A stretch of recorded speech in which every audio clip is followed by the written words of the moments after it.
set up in this bush area, right inside this tree. If you guys see, there's a tree right behind me right here. And there's also a tree, it's like a V on the ground. It broke up into two different pieces. I'm saying right in the middle of it, it's like a V. I'm seeing right in the middle. Alright. The deer are gonna be coming behind me and in front of me. This week we've had opportunities at deer. And right now, look at this field, this soybean field. There's all these doe and all these buck come into here, but there's no places for deer to stand. So right now I'm sitting on the ground, hoping that I'm able to get a shot at something. We'll see. There's no guarantee at this whatsoever. But I'm hoping that I can get one with the bow. I'm gonna try to anyways, but I have an inline with me, and if the bow shot doesn't come around, I'm gonna just snag one with the inline. So I'll show you what I got going on real quick right for you. That's a homemade licking branch, and all I did was I just put a tree inside that dirt, and I scraped around a little bit, put some deer piss in there, and I just attached a branch to it. It's out in the middle of this field, which deer really love because it's so open, and they feel like other deer are going to be around there. So it's a good opportunity to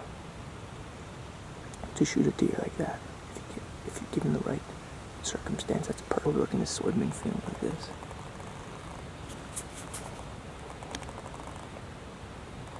I don't know if you guys can see that, but this is just a giant soybean field. Probably about 15, 20 acres at least. Maybe 30 or 40, I'm not sure. It's pretty big. So, we'll see what happens.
Alright. That's a perfect shot, but so far that's the only blood we have.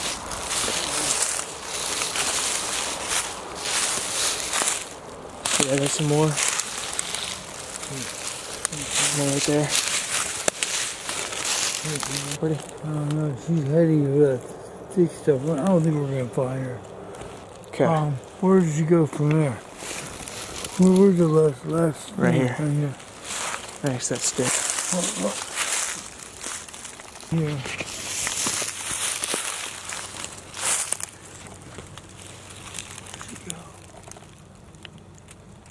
Is that blood right there? This isn't good. Yeah. See what we can do with that. Not sure. Okay. Alright guys, I just want to recap what happened last week or 2 nights ago. I mean, it's a completely different day, but I didn't give you guys a perfect recap of what happened with that doe. So essentially I shot it. Perfect shot. Double locked it, or if not, clipped the heart. I'm not sure. It was with an inline muzzle loader. She was about 25 yards away.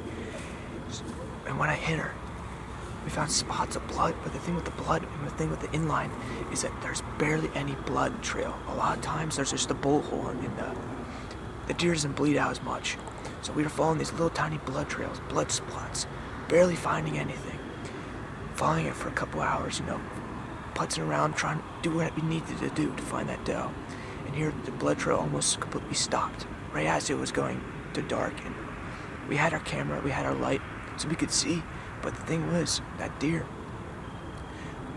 it ran in such thick stuff, and in that thick stuff, it was getting into private property. So we were starting to search for that deer.